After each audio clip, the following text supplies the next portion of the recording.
বান্দা আইস না, একবার আয়, একবার আয়, একবার আয়, একবার আয়, একবার আয়, একবার আয়। এবার বান্দা বলে আল্লাহ 1 বছর নয়, 2 বছর নয়, আমি আমায় অনেকটা বছর আমি 5 ওয়াক্ত নামাজ পড়ি নাই, 5 ওয়াক্ত নামাজ না পড়ে গুনাহ করেছি, মিথ্যা কথা বলে গুনাহ করেছি, কলেজের মধ্যে গিয়ে গুনাহ করেছি, ভার্সিটিতে গিয়ে গুনাহ করেছি, মোবাইলের মধ্যে গিয়ে গুনাহ করেছি, প্রেম করে গুনাহ করেছি। মাওলা গো গুনাহে ভরপুর আমি, গুনাহে ভরপুর আমি, গুনাহে ভরপুর আমি, গুনাহে ভরপুর আমি, গুনাহে ভরপুর আমি।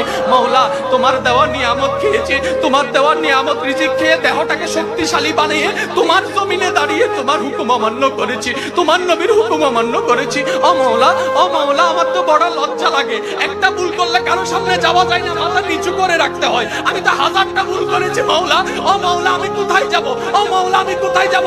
আল্লাহ পাক বলে বান্দারে, পৃথিবীর শ্রেষ্ঠ উদাহরণ মায়ার জন্য, মমতার জন্য, দরদের জন্য, মমতার জন্য মায়ের উপমা দেওয়া হয়, মায়ের উপমা দেওয়া হয়।